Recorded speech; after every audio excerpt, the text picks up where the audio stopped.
week 7 pricing part 2. We're going to look at the different strategies related to how do retailers go about working out what sell prices in terms of an ongoing strategy for their type of retailer. So prestige or above market pricing. This is for retailers in the luxury, designer or innovative type product area where they want to position their product and their brands and their store at a very high level. It's very high quality, often exclusive. You can tell by the store when you walk in that it's well furnished. It's got a high level of customer service, and obviously the product's often very in demand in terms of brand and possibly high quality. So the pricing has to match that clearly. So these types of products aren't necessarily sold in high levels of volume, but their margin is really high. So the gross profit on that is often in hundreds of percents rather than something like the supermarkets, which might be sort of 6 to 8%. So this again means that it's not necessarily competition orientated at all. They set their product pricing very, very high.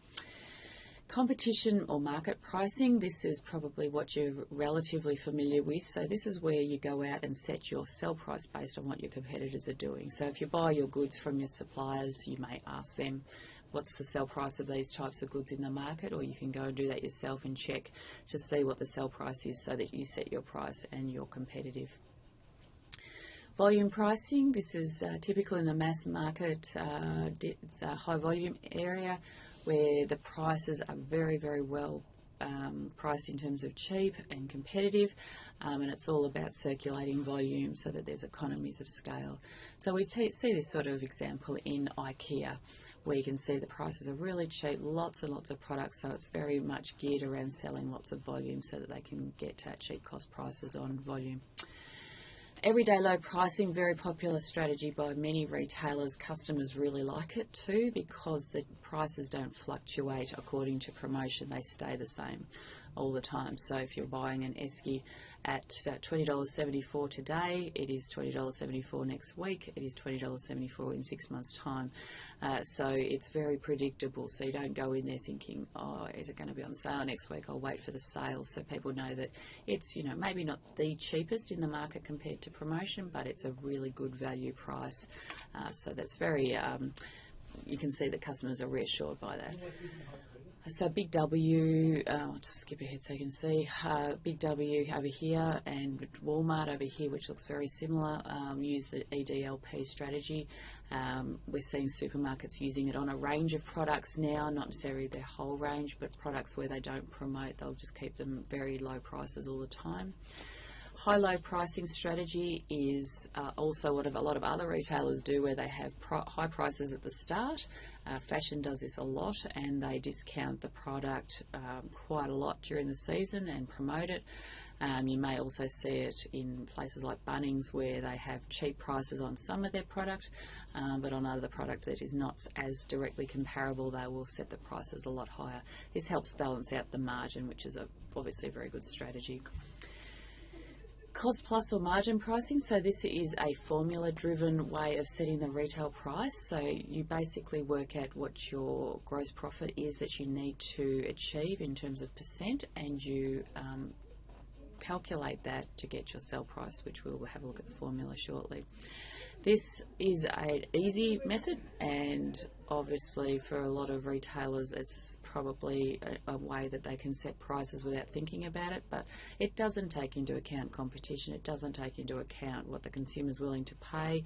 It may lead to some very odd prices. You may be missing out on profit even by not having a higher price, by just using this set formula as such. So competition pricing, a little bit more about it here. This is talking about whether you are setting your price by looking at what the general price is and then deciding whether you're going to be under that to create more volume, right on the market price so that you're seen as competitive, or going out above that and doing something to show that you're a premium type product. Again, this is very strategic in thinking around how you set up your whole range. From the customer's perspective, and obviously our customers are very clever, they've got so many things at their fingertips with technology to be able to compare prices. So often you see people just sitting looking at their phones, and they're comparing prices right in the store at the time of purchase. So they will see whether they're getting the best deal in the store that they're in, or whether they can get maybe even a better deal by showing the staff where they can get it cheaper.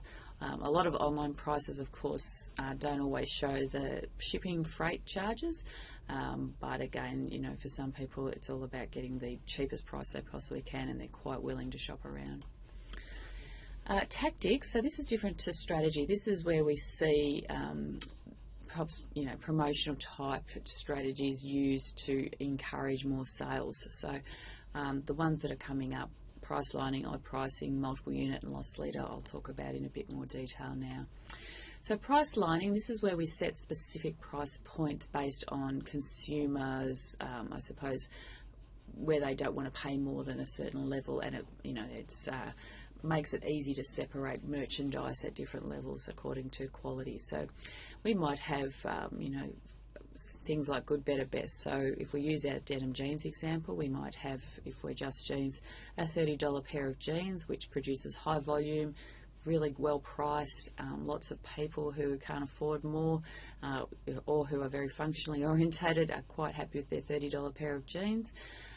Other people might want to buy a brand that they know really well, like say Levi's, and they may want to spend $99 and be assured of the quality and the branding of those jeans. The best price may be the most coolest, reasonably good quality, of course, best pair of jeans that you can get on the market. So, you know, it might be like a $500 pair of really funky jeans. Again, this is not for everybody. This is not where the volume is, but some customers will pay that price because they are very interested in the brand, of course. So this helps with merchandising. It helps being able to lay out the store and promote to direct the type of customer to the right type of product. So yeah, there's quite a lot of advantages in thinking very specifically about price points that are very different to each other, because you don't want to have like a $30 pair of jeans and a $35 pair of jeans and a $40 pair of jeans. The customer kind of doesn't see much difference between $40 pair of jeans and $35 pair of jeans. So why would they buy the $40 jeans? Occasionally this may mean that you're missing out on, you know, maybe some product areas, but the reality is you're keeping an eye on the market to see, you know, make sure you're not cannibalising, and that they're very distinct market categories in terms of the products and the consumer. Odd pricing you'd be pretty familiar with, where you see these, you know, 99 cents or, you know, 97, 48, 74. Very common in the everyday low price strategy, and very common at the cheap end of the market. So it makes it look like we are giving you such a good deal. We're not going to charge you $5.99, we're going to charge you $5.97, as you can see up here. And the customer thinks it's good value because it's, you know, you're saving a few more cents off $6 instead. So down here, it is a psychological strategy, and people say, oh, you know, customers are not that stupid. It's not about really being stupid. It's just about giving, you know, that's the type of way we set the price, and honestly, if it didn't work, they wouldn't do it. So if it's, you know, gives that subtle message about really cheap and good value, then it's worth it. The higher the price point gets, the more that you have to take off. So if something's, you know, 99, you know, 100 up to $100, it's, you know, taking $99.97 probably doesn't make sense. It's probably better to go something like $95 or $99 as such. Unit pricing, multiple unit pricing or bundling. This is very promotionally used to clear stock or to sell lots of volume. So we see this a lot in grocery and supermarkets. You know, 2 for $3, 4 for $5.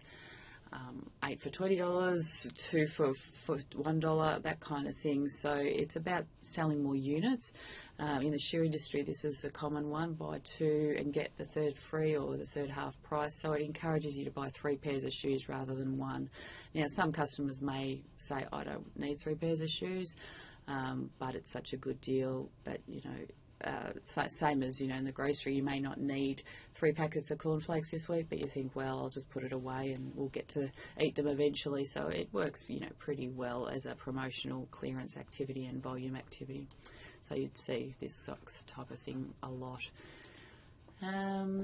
The next one is loss leader, which I want to definitely comment on to say that it's not a good strategy. You might think a lot of retailers employ this loss leader and sell under cost. They don't. There's no point. They're not making profit on it at all. If you see it occasionally, it may be about bringing people into the store to try and get them to buy other things, or there may be only a couple of units left at under cost, but it's seriously for the workload to create it, it's not worth it. Most retailers would have negotiated some kind of cost, better cost with their suppliers, or some sort of funding from their suppliers to sell it at that price. It would not be under cost. It's not a good strategy at all. Okay. I'll just stop there for a sec.